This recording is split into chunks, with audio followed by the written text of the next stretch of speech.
پورے پاکستان میں اس وقت کتاب و سنت کے داعیان کا ایک بھی عربی کا رسالہ نہیں ہے۔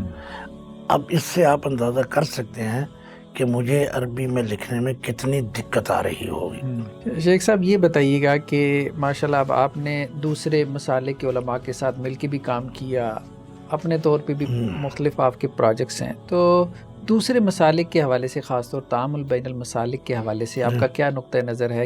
وفاق المرض سلفیہ کی طرف سے میں تھا، دیوبندیوں کے وفاق کی طرف سے مولانا منظور مینگل صاحب تھے، جو بریلویوں کی طرف سے مولانا ارشد کاظمی۔ ہم ایک مشترکہ ترجمے کے اوپر متفق ہو گیا۔ اب وہ چھپ چکا ہے۔ جب اصلاح کی نیت ہو اور کمپرومائز کرنا ہو، اور جس کو کہتے ہیں امت کے وسیع تر مفاد میں چند موقعوں پہ اگر آدمی کو ریٹائر ہونا پڑے تو امت کے وسیع تر مفاد میں ہوا جا سکتا ہے۔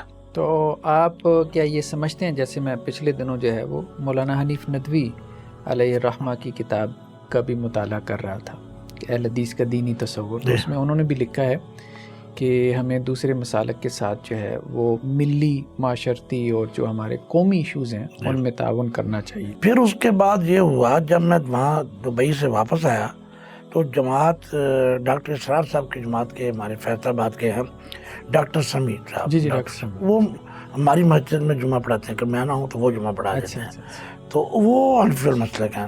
یہ سب لوگ ایسے ہیں نہیں۔ دیکھیں اللہ تعالیٰ نے اہل کتاب کے بارے میں کہا لیسوا سواء، اہل کتاب سارے ایک جیسے نہیں ہیں۔ اللہ اللہ اللہ اللہ اللہ